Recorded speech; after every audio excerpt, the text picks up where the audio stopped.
اب یہ تو تھا 3 سے لے کر 10 تک کی عدد کی بارے میں کچھ انہوں نے قواعد بتا دیے، باقی آگے بھی آئیں گے جا کے، لیکن اب یہاں آگے بیان کیا جا رہا ہے مئہ اور الف کے بارے میں، یعنی 100 اور جو 1000 کی گنتی ہے نا اس کے بارے میں، مئہ و الف کہتا ہے وَمِئَةً وَالْأَلْفَ، اور مئہ اور الف یہ للفردی اضف، للفردی اس کو مفرد کی طرف مضاف کریں، للفردی مفرد کی طرف اضف مضاف کریں، وَمِئَةٌ اور مئہ کا لفظ بالجمع جمع کے لیے نظراً کبھی کبھار قد ردف پہلے آ جاتا ہے، یعنی اس کے پیچھے لگایا جا سکتا ہے، اور مئہ قد بالجمع نظراً کبھی کبھار جمع کے ساتھ قد ردف اس کے پیچھے لگایا جا سکتا ہے، یعنی اس کی مئہ اور الف کی جو تمییز ہے، اس کا جو معدود ہے یہ مذکر آئے گا، مذکر آئے گا، نہیں سورہ مفرد آئے گا، مذکر نہیں مفرد آئے گا، اور اس کو مضاف الیہ بنائیں گے، مئہ اور الف کے لفظ کو مضاف کریں گے، اور آگے اس کی جو تمییز اور اس کا معدود وہ مضاف الیہ ہوگا، اور ہوگا وہ مذکر، اس کا مضاف الیہ ہوگا، اس طرح پیچھے ثلاثہ سے لے کر عشرہ تک مضاف اور مضاف الیہ تھا، لیکن اس کا فرق یہ تھا کہ اس کی جو تمییز تھی وہ جمع قلت یا جمع کثرت آنی تھی، ادھر ہے مفرد آئے گی، ٹھیک ہے، لیکن الف کو تو ہر صورت مفرد ہی آنی ہے، لیکن مئہ کی کبھی کبھار اس کی جو تمییز ہے وہ جمع بھی آ جاتی ہے، ٹھیک ہے، جس کو ہم پڑھتے ہیں قد سبق کا کہتے ہیں یہ پہلے گزر چکا ہے کہ ان ثلاثہ کا لفظ وما بعدها الى عشرہ، اور اس کے بعد ثلاثہ سے کے بعد عشرہ تک کے جو عدد ہیں لا تضاف الا الى جمع، وہ جمع کی طرف ہی مضاف ہوتے ہیں، وذکر ہونا، اور یہاں مصنف نے ذکر کیا کہ ان مئۃ و الفا، کہ مئہ اور الف من الاعداد المضافتی یہ بھی مضاف ہونے والے اعداد میں سے ہیں، یعنی جن کو مضاف کیا جاتا ہے، وَأَنَّهُمَا لَا يُضَافَانِ، اور یہ نہیں مضاف ہوتے مگر الی مفرد، مگر مفرد کی طرف، یعنی فرد واحد کی طرف ہوتے، نحو جیسے اندی مئۃ رجل، ٹھیک ہے، مئۃ رجل 100 بندے ہیں میرے پاس، وَأَلْفُ دِرْہَمٍ، اور اب دیکھیں رجل یہ واحد ہے اور درہم یہ بھی واحد ہے، اور ان کا جو عدد ہے وہ مئہ ہے اور دوسرے کا عدد ہے الف ہے، ٹھیک ہے، وَوَرَدَ إِضَافَةُ مئہ الى جمع قلیلا، اور وارد ہوا ہے مئہ کا مضاف کرنا، مئہ کو مضاف کرنا یہ وارد ہوا ہے الى جمع جمع کی طرف قلیلا بہت کم، یعنی مئہ لفظ یہ کبھی کبھار جمع کی طرف بھی مضاف ہو جاتا ہے، ومنہ قراءۃ حمزہ و کسائی، اسی سے حمزہ اور کسائی رحمہم اللہ کی قراءت ہے اس آیت کے اندر، وَلَبِثُوا فِي كَهْفِهِمْ 300 سنین، ٹھیک ہے، مئۃ سنۃ بھی ہے اور سنین بھی ہے، ان کی قرآت کے اندر سنینا، یہ دیکھیں سنین یہ سند ان کی جمع ہے، اور یہ جمع مضاف الیہ ہے مئہ کی، ٹھیک ہے، کہتے ہیں بِإِضَافَةِ مئۃ الی سنین، مئہ کو سنین کی طرف مضاف کرتے ہوئے، کہتے ہیں والحاصل، حاصل کلام یہ ہے کہ ان العدد المضاف علی قسمین، وہ عدد جو مضاف کیا گیا ہے علی قسمین اس کی 2 قسمیں ہیں، عدد مضاف کی 2 قسمیں ہیں،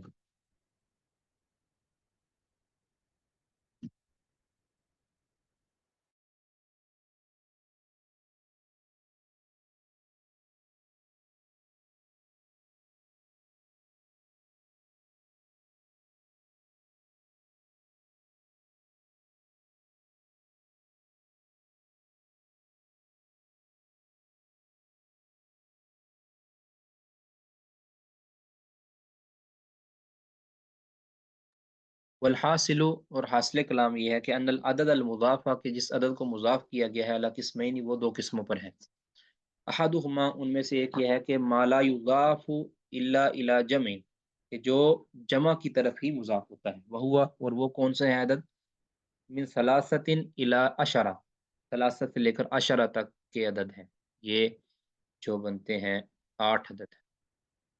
والثانی، اور دوسری قسم کے وہ ہیں عدد مضاف، وہ ہیں ما لا یضاف الا الی المفردی، کہ جو صرف مفرد کی طرف ہی مضاف ہوتے ہیں، وہ اور وہ کون سے ہیں؟ مئہ و الف، ایک مئہ اور ایک الف، و تثنیتہما، تثنیتہما، اور ان کے جو تثنیہ ہیں، یعنی مئتین، مئہ کا تثنیہ ہے مئتین، الف کا تثنیہ ہے الفین، ٹھیک ہے؟ تو یہ بھی ہوتے ہیں مضاف ہوتے ہیں ان کی طرف، مفرد کی طرف اضافہ۔ نحو جیسے مئتا درہم، 200 درہم، و الفا درہم، 2000 درہم، ٹھیک ہے؟ یہ بھی مفرد کی طرف مضاف ہوتے ہیں۔ وَأَمَّا إِضَافَةُ مِئَةٍ إِلَى جَمْعٍ فَقَلِيلٌ، کہتے ہیں جو مئہ کی اضافت ہے جمع کی طرف، مئہ کے جو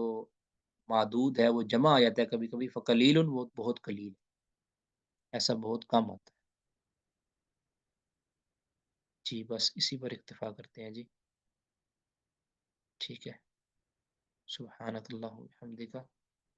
کسی نے کوئی سوال کرنا ہے اس معاملے میں تو کر سکتے ہیں۔ السلام علیکم شیخ صاحب۔ وعلیکم السلام ورحمۃ شیخ محترم، یہ جو حفص عاصم والی قرات میں جو ہے نا، یہ وَلَبِثُوا فِي كَهْفِهِمْ 300 سِنِينَ، اور یہ جو حمزہ اور کسائی والی قرات میں 300 سِنِينَ، تو اس کے ترجمے میں کچھ فرق ہوگی کہ سینہ اس میں یعنی ترکیب میں کیا فرق آئے گی شیخ؟ نہیں، کوئی ترجمے میں کوئی فرق نہیں آئے گا، ٹھیک ہے۔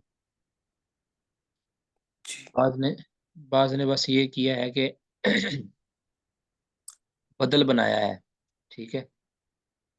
بعض نے بدل بھی بنایا ہے، باقی کوئی نہیں، کچھ بھی نہیں، لیکن معنی وہی بنے گا، وہ اس میں حرج نہیں ہے انشاءاللہ۔ ٹھیک ہے، جزاک۔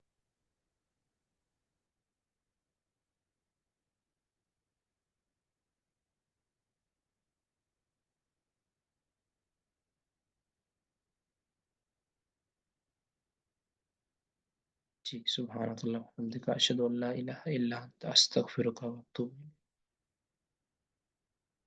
السلام علیکم ورحمۃ اللہ وبرکاتہ۔